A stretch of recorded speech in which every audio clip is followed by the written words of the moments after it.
నేను ప్రవచనాలు ప్రారంభించి 30 ఏళ్ళు అవుతుంది సుమారుగా. ఆ కొత్తల్లోనే నేను ఒక పెద్దవారిని కలవడం జరిగింది. వారు ఒక మాట అన్నారు నాతో, ఈ శివకేశవ భేదాలు ఎక్కువ చేసేస్తున్నారు, నువ్వు అభేదం చెప్పాలి నాయనా అని. నేను ఇద్దరు గురించి చెప్తున్నాను. విష్ణువు గురించి విష్ణు విద్య రాశాను, భగవద్గీత ప్రవచనం చేశాను, రామాయణం ఇప్పుడు ఎన్ని చెప్పానో తెలియదు, భారతాన్ని కూడా మూల భారతం పట్టుకు చెప్పాను, భాగవతాలు ఎన్నో సప్తాహాలు 42 రోజులు చెప్పాను, కృష్ణతత్వం ఇవన్నీ బృందావనం లాంటి క్షేత్రాలకు కూడా వెళ్ళి సాధన చేసి చెప్పాను. ఆయన నాకు అభేదం బాగా వ్యాప్తి చేయాలని, ఎక్కువగా శివనింద జరుగుతుంది కనుక దాన్ని ప్రతిఘటిస్తూ నువ్వు ఏదైనా చెప్పాలి అని నాకు పుస్తకం ఇచ్చారు. దాని పేరు హరిహర తారతమ్యం అన్న పుస్తకం.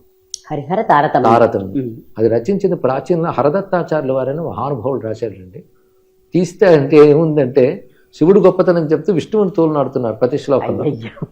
నేను ఆ పుస్తకాన్ని అలా వదిలేశాను, కానీ ముట్టుకోలేదు, దాన్ని చెప్పలేదు. ఎందుకంటే మన హృదయం అది కాదు కదా, అది తప్పది. అదే మొత్తాన్ని మన సనాతన ధర్మానికి చెందిన వాళ్ళు. దీని మూలం వేదం.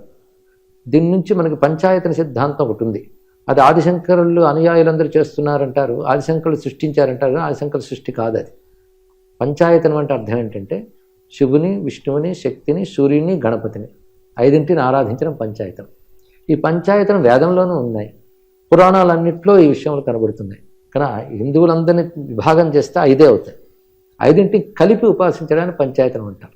అందులో మరి ఎంత అందంగా చెప్పారంటే, ఒకే ఇంట్లోనే ఒకరు శివభక్తులు కావచ్చు, ఒకరు విష్ణు భక్తులు కావచ్చు. భర్త శివభక్తుడైతే భార్య కృష్ణ భక్తురాలు కావచ్చు, కొడుకు హనుమంతుడి భక్తులు కావచ్చు, కూతురు గణపతి భక్తురాలు కావచ్చు.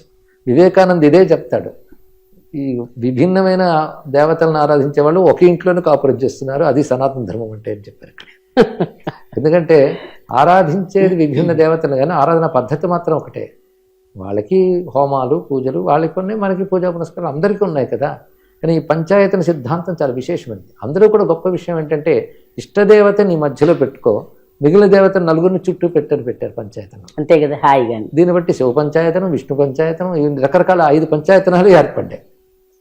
పంచాయతనంలో ఎవరిని ఆరాధన మధ్యలో వీళ్ళని పెట్టమన్న ఉద్దేశం ఏంటంటే, ఒక సర్కిల్ గీసామనుకోండి, సెంటర్ పాయింట్ ఉంటుంది, చుట్టూ సర్కిల్ ఉంటుంది.